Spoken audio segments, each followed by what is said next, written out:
The Owen James Report is brought to you by NCB Capital Markets. The journey to success and a secure financial future begins with the right partner. And as that partner, NCB Capital Markets commits to providing you the right advice. Introducing NCB Cap Funds, or Unit Trust Products, Money Market Fund, Bond Fund, and Equity Fund, each designed to meet your individual needs and goals. Talk to an NCB Capital Markets Wealth Advisor today about how we can help to make your money work as hard as you do.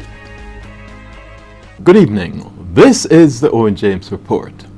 Unworkable within the June 1 deadline, says the Jamaica Securities Dealers Association, JSDA, in relation to the government's proposed new withdrawal taxes on securities dealers and the commercial banks. In the first direct response from the financial sector, the JSDA calls on the government to retreat from this position. In a statement today, the president of the JSDA, Julian Mayer, charged that the negative impact on Jamaica's capital markets and the economy in general far outweigh perceived benefits. The JSDA posits that the new taxes could impact negatively on purchasing power and encourage capital flight as investors seek to hold funds in more investor-friendly overseas markets.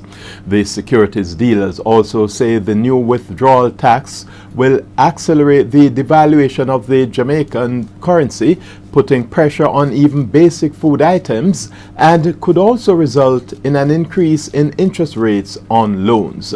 The JSDA says it's willing to sit with the finance minister as well as multilateral officials to ensure better solutions to closing the financing gap in the budget. In related news and in a more muted response, the Jamaica Bankers Association, in a statement today, has expressed concern that the government has not presented a more equitable and sustainable strategy to meet the revenue shortfall.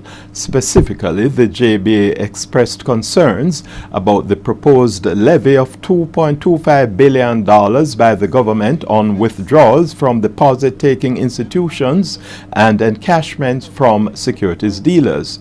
It says the levy may discourage some individuals and businesses from utilizing the formal banking system, which not only conflicts with the country's aim to achieve greater financial inclusion, but encourages greater activity in the informal market. The JBA is also expressing concern with the government's decision to raise an additional $1.78 billion with an increase by 80% of the asset tax for deposit-taking entities regulated by the Bank of Jamaica. The JBA says it stands committed to meaningful dialogue with the government, dialogue that will result in a more balanced approach to solving Jamaica's fiscal problems and nurturing opportunities. On the foreign exchange market, both the benchmark American dollar as well as the British pound weakened against the Jamaican dollar, whilst the Canadian dollar strengthened. The greenback lost 1 cent Jamaican, closing at an average selling rate of $109.94, whilst the sterling plummeted by $1.74 Jamaican to close at $184.56. However, the Canadian dollar strengthened by 37 Jamaican cents to close at $99.69. The credit union A2M hold its 55th annual general meeting in Kingston tomorrow, and a key feature on the agenda is a vote on a possible merger with the UII Credit Union.